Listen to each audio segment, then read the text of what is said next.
آج امت کا ضمیر سو رہا ہے اور تحریک انصاف کے لوگ حوالہ دے رہے ہیں خان صاحب ہوتے تو یہ کر دیتے.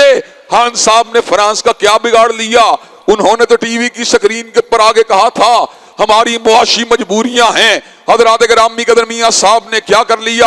اور حضرات گرامی قدر ہمارا عالم تو یہ ہے ہم ٹرانسجنڈر بلوں کے پروموٹر ہیں, ہم فلم جو آئیلینڈ کو چلانے والے ہیں, ہم مغربی ایجنڈے کو اس ملک پہ لاگو کرنے والے ہیں. لیکن جہاں پر بات ہوتی ہے حرمت قرآن کی, جہاں پر بات ہوتی ہے حرمت رسول اللہ کی, جہاں پر بات ہوتی ہے حرمت صحابہ کرام کی, ہم سب کو چپ لگ جاتی ہے. حضرات گرامی قدر پنجاب اسمبلی کے اندر سے ناموس صحابہ بل کو پاس کیا گیا, لیکن تحریک انصاف کے نامزد گورنر نے اس بل کے پر ایک خاص طبقے کے احتجاج کی وجہ سے سائن نہیں کیے. آج قومی اسمبلی سے مولانا عبدالاکبر چترالی اور جمعیت علماء اسلام کے ممبران اسمبلی کی کاوشوں سے ہم اس بات کو دیکھ رہے ہیں ناموس صحابہ اہل بیت بل کو پاس کیا گیا, لیکن ایک لابی ہے جو یہ بات کہتی ہے ہم اس بل کو قبول نہیں کر سکتے. بندہ ان سے پوچھے کیوں قبول نہیں کر سکتے؟